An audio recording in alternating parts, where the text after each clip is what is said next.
Kumusta mga kaboxing? This is Boy Kalawang TV. So nakakalungkot nga pong balita mga idol dahil kahapon sa bagong latest ranking ng WBA, bumaba nga po ng isang pwesto itong si former WBC World Featherweight Champion Mark Magnifico Magsayo sa latest ranking na inilabas ng WBA. Dahil kung matatandaan po natin, dating nakalagay nga po ang pangalan ni Mark Magnifico Magsayo sa pang number 4 spot sa titulong WBA. Pero kahapon mga idol, sa bagong inilabas na update ng ranking ng WBA, bumaba nga po sa ikilamang pwesto ang pangalan ni Mark Magnifico Magsayo.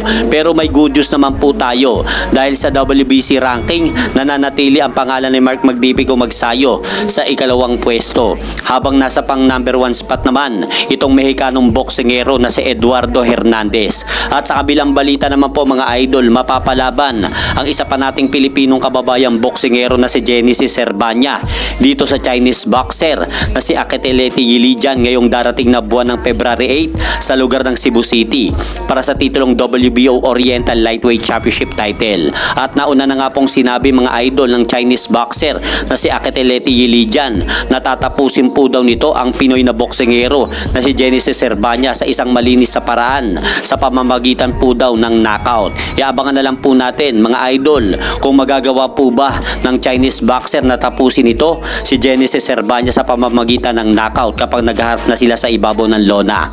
At sa kabilang banda naman, may rumors po daw na posibleng maglaban muli itong si Prince Albert Pagara at Mexican boxer Cesar Juarez ngayong taon. Ayon po yan sa inilabas sa balita ni Pinoy Boxing Prodigy.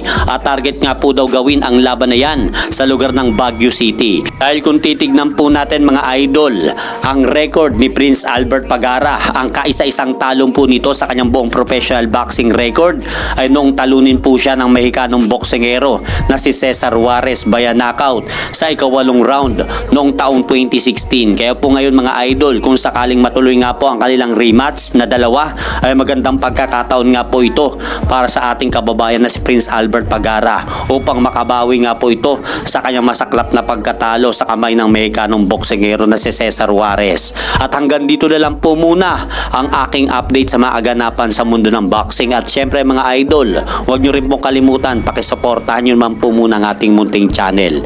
Maraming salamat po.